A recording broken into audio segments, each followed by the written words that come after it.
キザル、俺たちは2年前の100倍強えぞ。 Dans l'univers animé et manga, le protagoniste est généralement perçu comme le héros de l'histoire, le gentil, celui qui combat les méchants.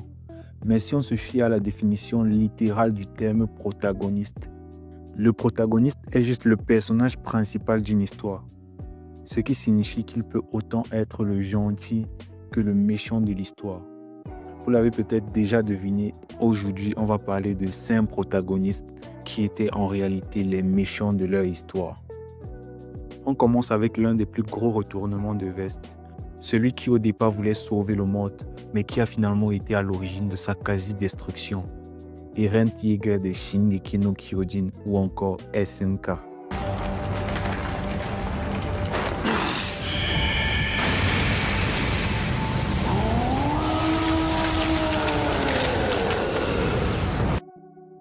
À l'origine, Eren est un gamin tout à fait normal qui, après la mort de sa mère, va décider d'intégrer le bataillon d'exploration pour se venger des titans qu'il pensait responsables de l'attaque ayant causé la mort de sa mère. Non, maman!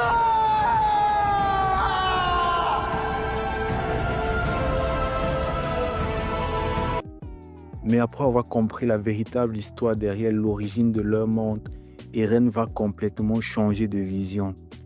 Il va passer du gamin qui voulait sauver le monde en éliminant tous les titans à celui qui veut sauver son peuple en détruisant le reste du monde. Et pour atteindre cet objectif plutôt discutable, il va manipuler ses amis, sacrifier des innocents et au final, il deviendra le monstre qu'il voulait combattre. Il y en a beaucoup qui disent que Eren n'est pas vraiment méchant puisqu'au final, il essayait juste de protéger les habitants de son île. Mais dites-vous que pour protéger les habitants de son île, le gars, il avait prévu d'éradiquer la quasi-totalité de l'humanité. Il y en a carrément d'autres qui disent que Eren, grâce au pouvoir de son titan, il savait ce qui devait arriver et que le choix qu'il a fait était la seule solution pour assurer l'avenir de tous les peuples de la Terre. Mais en réalité, peu importe ses motivations et ses objectifs, aux yeux du monde, Eren était le méchant de l'histoire. Eren était celui-là qui voulait détruire le monde. On enchaîne avec l'un des plus gros psychopathes mégalomanes de l'univers animé et manga. Je pense que vous avez deviné de qui on va parler. Un protagoniste qui est en réalité le méchant de son histoire. Un manipulateur, psychopathe et mégalomane. Il s'agit bien évidemment de Light Yagami de Death Note.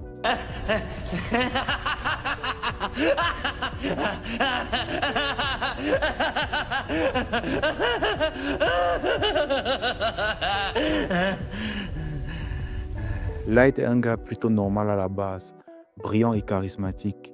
Mais après avoir découvert le Death Note, un cahier qui provoque la mort de toute personne dont le nom y est inscrit, Light, grand mégalomane qu'il est, décide de purger le monde de tous ces criminels.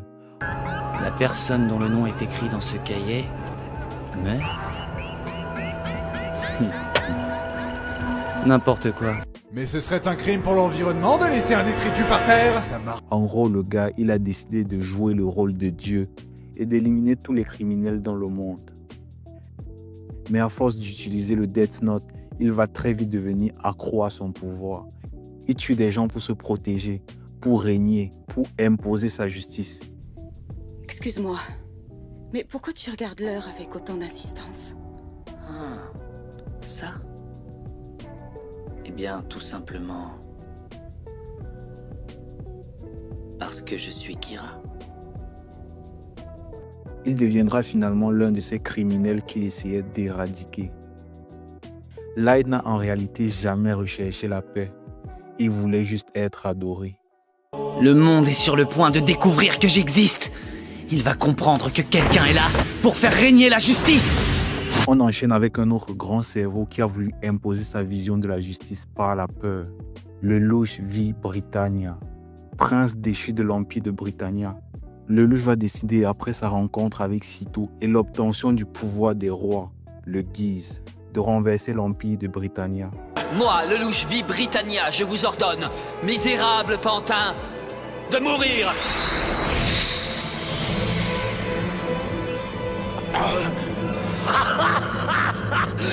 Yes, your highness!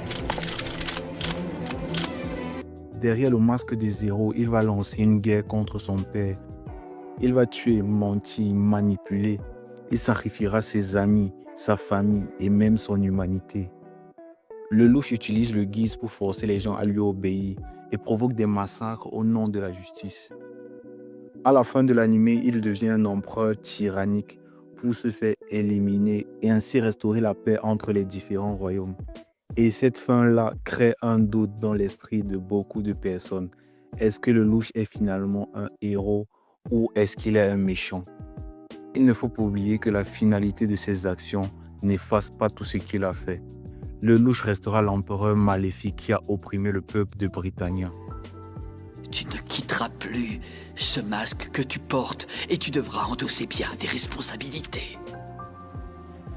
On continue avec un personnage beaucoup moins connu, Tanya de Greshaf, de Saga of Tanya the Evil. Je ne te lâcherai pas. Tanya est la réincarnation d'un cadre japonais athée, puni par Dieu pour son égoïsme. Dites-vous que le gars il était tellement athée que même en ayant été mis face à la présence de Dieu au moment de sa mort, le gars il a continué à refuser de croire en Dieu. Donc Dieu va le punir en le faisant se réincarner dans un monde en guerre. Elle devient un officier militaire impitoyable, calculatrice, sans pitié. Elle sacrifie tout, même ses hommes, pour sa survie et sa montée en grade. Elle massacre ses ennemis, pousse ses soldats des missions suicides. Tout ça avec le sourire. Elle n'a aucune morale, aucun remords.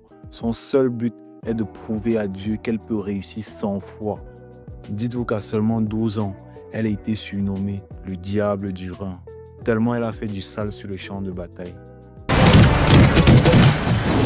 Enfin, qu'est-ce que vous fabriquez? Et on finit en beauté avec un ancien mais très peu connu protagoniste, Alucard de l'anime Hellsing.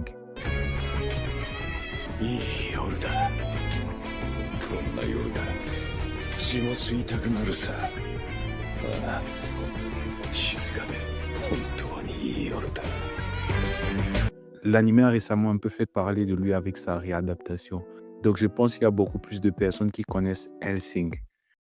Alucard est un vampire millénaire qui, pour certaines raisons, a décidé de jouer le rôle de chien de chasse pour la fondation Hellsing et de chasser ses congénères.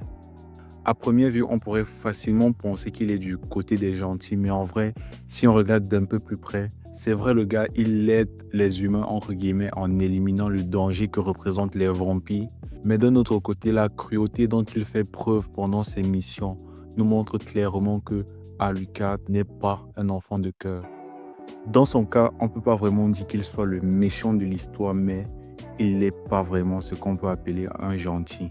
Il est juste une âme vivante, un monstre qui obéit aveuglément aux ordres de la famille Hellsing.